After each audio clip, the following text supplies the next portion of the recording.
Hello there, fans of inkjet simulacrums of continental headlines. It's paper time. And this week, with the English press busy feeding royal weddings to their downtrodden public, sort of let them have Kate, the foreign press too are talking about matchups featuring the rich and pampered. Yep, midweek internationals. Now, bigger story of the midweek games was, of course, in Lisbon, where Portugal had that amazing 4-0 win over world champions Spain. Portuguese press pretty divided on this one. Here's Abola with Portugal Olé. Says O Jogo, Olé, and Jornal de Notícias, Olé. They're like a crowd of Frenchmen ordering coffee, as the old saying goes. Quite a game this anyway. Postiga, yes, Helder Postiga, getting a brace, the first of which was a brilliant back heel. But the star of the show was Cristiano Ronaldo, who terrorised the Spanish back line and almost scored his best goal ever. I say almost because after Ron had shaken off his man and turned on a sixpence to loop the ball into the far corner, his chum Nani stole in from an offside position and headed it just as it crossed the line. The goal disallowed and Ronaldo's face a picture. "It's unfair," he wails, while players all around duck to avoid the barrage of toys from his pram. "All my best goals for the national side get disallowed." Not the first time he's thrown a tantrum at Nani, I'd wager. But Ronnie's cruelly spoiled masterpiece aside, it was a night of rare pleasure for Portugal, who just 5 months ago had headlines like "Tears of Despair" and "The Face of Our Heartbreak" after this same Spain side had knocked them out of the World Cup. Of course, that was all Carlos Queiroz' fault. Now, under new manager Paulo Bento, they're playing on the verge of perfection, to quote the press, and showing a team spirit not seen since the World Cup in Germany. Mind you, there's one thing you'd expect a team featuring Ronaldo and Nani to do, it's gel. Says record, it's like Christmas come early. 4-0 with the three kings Moutinho, Carlos Martins and Helder Postiga up front. I'm guessing in a Christmas tree formation. Well, all very exciting, but what, though, did they make of the Lusitanian loss on the Spanish side of the border?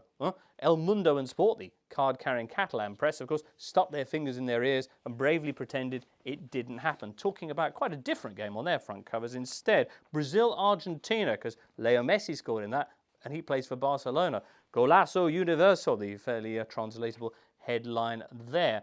Messi, though, not the story in Madrid, who go instead with the whole bullfighting corrida thing, as in AS's headline, Iberian goring, while in Marca, slain like a bull in a ring. But was it really the Reds? They looked like doppelgangers out there. Some papers reckon that the Spanish players simply had their minds elsewhere, but warn Marca, this is 3 games now without a win. We must learn from the suicide of the Italian team 4 years ago. World champions then, they haven't lifted their heads since. Always good to get in a pop at the Italians. Speaking of whom, Wednesday did indeed see the Azzurri disappointing once more, drawing 1-1 in their friendly with Romania in front of 5,000 fans in Austria. Big crowd that, of course, for some of the Italian players. The evening was, as you probably read, marred by the racist behaviour of some of the supporters, the Romanians booing Mario Balotelli, while a group in the Italy end unveiled banners saying "No to a multi-ethnic Italy" and "There are no black Italians." Gazzetta dello Sport's reaction, thank goodness there are, because Mario Balotelli was our best player out there. Headline in Repubblica, "No peace, Italy still tormented by the racists." Well, Balotelli, by the way, is very much in the news in Italy this week after he turned up at the Milan derby on Sunday, went to dinner with Milan's vice president afterwards, and then did his best to dispel any transfer speculation by announcing, "I'm at City till June, then who knows, and I'd love to play with Ibrahimovic." Now, meanwhile, just above this, another man who's in the news right now, Rafa Benitez, who, according to the Gazzetta, is hanging by a thread of some particularly reinforced fabric, hopefully. The portly Spaniard has only been at Inter since summer, but after their Champions League humiliation at White Hart Lane and, of course, Sunday's derby loss to Milan, he's already the subject of the classic Italian question, will he eat his panettone, i.e., will he last in Milan till the end of the year?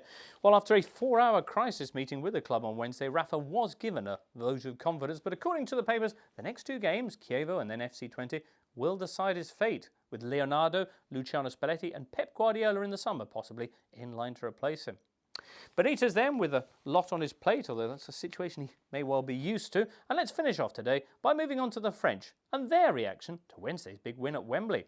2-1 the scoreline, of course, an accomplished performance. We roasted les roast beef, says Figaro, while in L'Equipe we have "It's so good" with a cheery "France sound the death knell for England" above.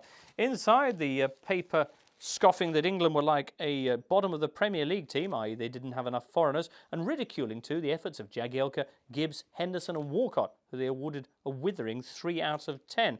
The atmosphere was rubbish too, says the paper. So much for the legend of Wembley. It was like being at Miss Marple's house at tea time. Now go away or I shall taunt you a second time. They didn't add. Well, to think we thought international friendlies might be dull, eh? Far from it. Next week, though, we're back to the raw thrills of the Champions League round of dead rubbers, amongst other things, so do make sure you join us for that. In the meantime, though, from me and my inkjet, it's goodbye.